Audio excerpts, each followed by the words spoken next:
Picture this. You are so excited to buy a home that you get swept up in the competition. You bid on several homes within your budget in the location you want, and you lose. You lose again and again and again. So you decide to adjust your criteria to have more homes to choose from. You go a little further out, look at some older homes, and you listen to your parents who tell you to increase your budget, arguing that this will all make sense because it's going to be your forever home. So you do, and you look at more expensive homes a little further out from the city, and you finally win, and I say that in quotes because you're paying for it, your dream home. Only to, in her words, every single day, I regret not buying that much smaller house. Has this happened to you or someone you know? After you just spent your hard-earned money, you regret buying your house? Because it happened to her, and she's not alone. There are so many people who have bought homes in the last few years that now regret it. Some are even selling them, while others are kicking themselves, like our friend here. And she's stuck. Moving is not an option, as we have had to invest heavily in the house and would lose money if we left now. We also can't afford to move at this point. The smaller homes closer in the location she really wanted are now too expensive. I'm angry with myself for going against my gut and what I originally wanted to do, because now we're priced out of that area. Those homes have gone up much more than ours, and we've had to make so many repairs and added solar since our electricity is so high. The house is over 30 years old, so a lot of things need to be replaced. We would lose money if we moved, plus we can't afford a house in those other areas. She admits she made an emotional decision and felt pressured by her parents to buy a house that cost $1 million an hour away from the city, rather than what she really wanted, which was a smaller house around $700,000 closer in. And in case you're wondering, her parents didn't help her buy it. I realized my parents do not make great financial decisions, as recently some things have come to light, and they influenced me, and I feel so stupid about that. They're not the ones paying the mortgage. We are. So why did I let them talk me into such an expensive home? This is a tough one. You want to trust your parents' wisdom, and I can understand why she did. But in the end, it was the wrong decision. The house is an hour away from the city, and it's way more expensive than what they wanted to spend. She's having a really hard time with it, and honestly, there's not much she can do about it. So today, we're gonna go through some real stories of people who have bought homes and regret it, and what they could have done or should have done to avoid being in the situation that they're in. If you're thinking about buying a home, or you know someone that is, listen up and learn from their mistakes, so you and your loved ones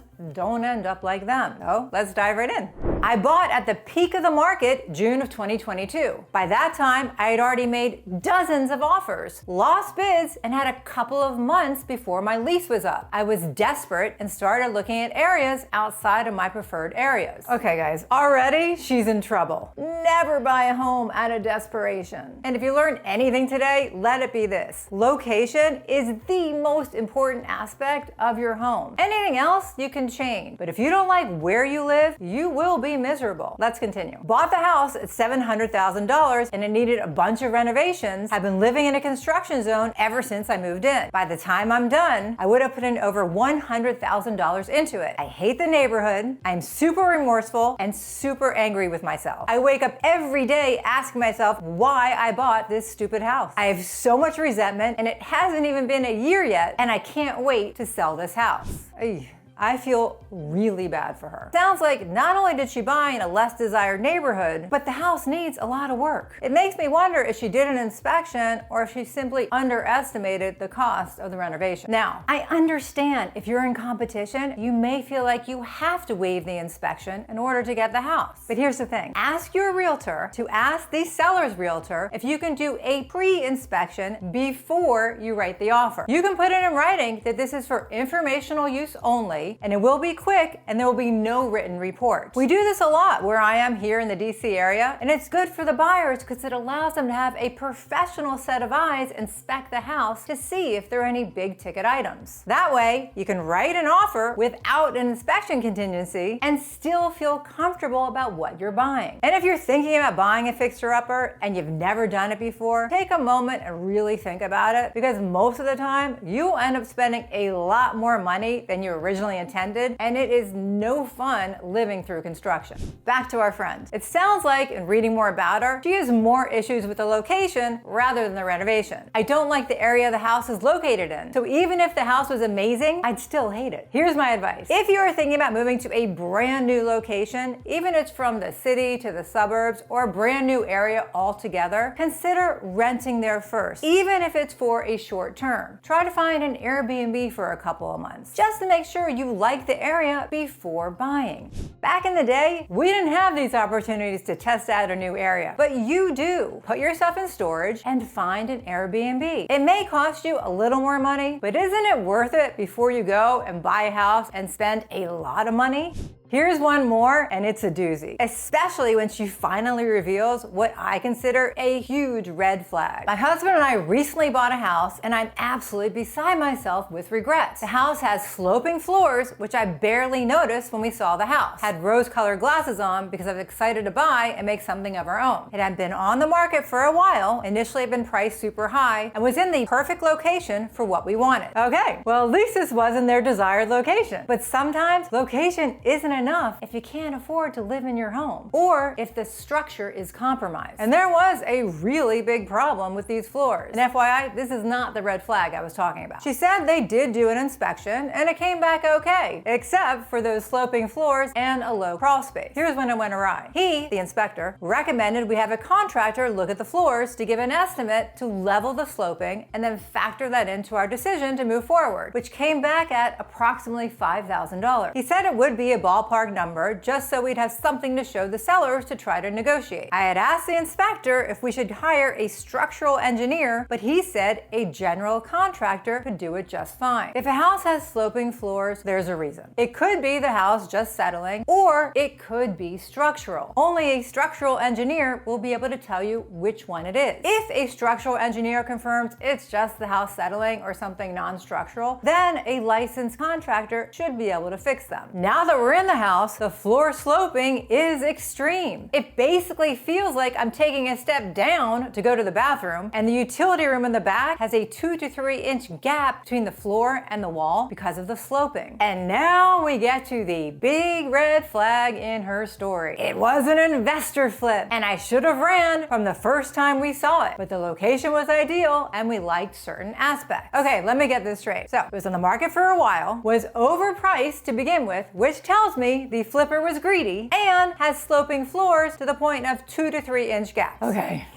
This makes me really angry. I'm sure the flipper made the house look really pretty, everything visible, shiny and new, but clearly they did not address the reason the floors are sloping, because they noticed them. You have to ask yourself why. If it was a $5,000 job and that was a quote from an outside contractor, don't you think the flippers would have fixed the floors? Because for them, it probably would have cost half that much. Houses that have been flipped need to be inspected even more carefully than other houses. It turns out the contractor who originally gave the buyer the quote for around $5,000 to fix the floors didn't know how small the crawl space was and now said he can't do it. He said that we need to have the tunnels dug up in the crawl space or pull the floors up to fix them from above. Once again, this sounds structural. She writes, "At this point, I have no idea what to do or who to talk to about attempting to salvage it. I'd be more than willing to take whatever loss on it just to sell it and get out. But I know there's no way we'd be able to sell it given all of these issues and the fact that we literally just bought it 3 months ago." And she's right. She would have to disclose these issues to the next buyer, so she should just deal with them now. Get a few structural engineers in there, get several quotes to fix the floors, or at least get the estimates that you can pass on to the next buyer. If the engineers tell you it's not structural, well then you can relax a little bit, get some contractors in there to get quotes, and fix them on your own time.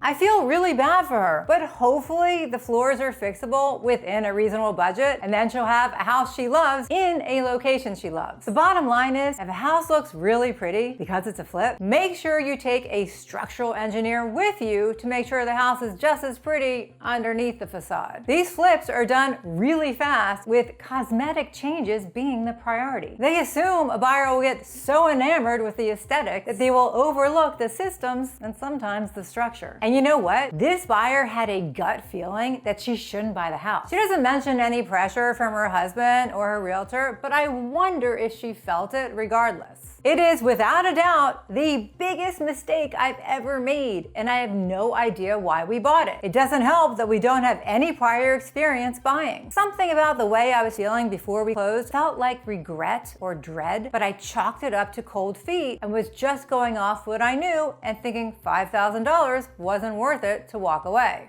Trust your gut, people. Unless you're one of those people who are just always nervous at every situation. And in that case, make sure you have somebody with you that can check you. If you guys have any stories about when you bought a house and you now regret it, share them with us. Put them in the comments below. Let us all learn from them and actually tell us what you ended up doing. Just to recap, let's remember, location is the #1 priority. Don't buy a home if you feel desperate. Check out an area before you buy a house, even if it's a short-term Airbnb. And if it's a flip, please, I implore you, bring a structural engineer with you when you're doing your inspection, just to make sure the house is just as pretty underneath that facade. Unfortunately, these weren't the only people who regret buying a house. A recent study came out that said 82% of recent home buyers regret buying that house. Check out this video next if you want to see why. Thanks for watching. I do appreciate it. Bye!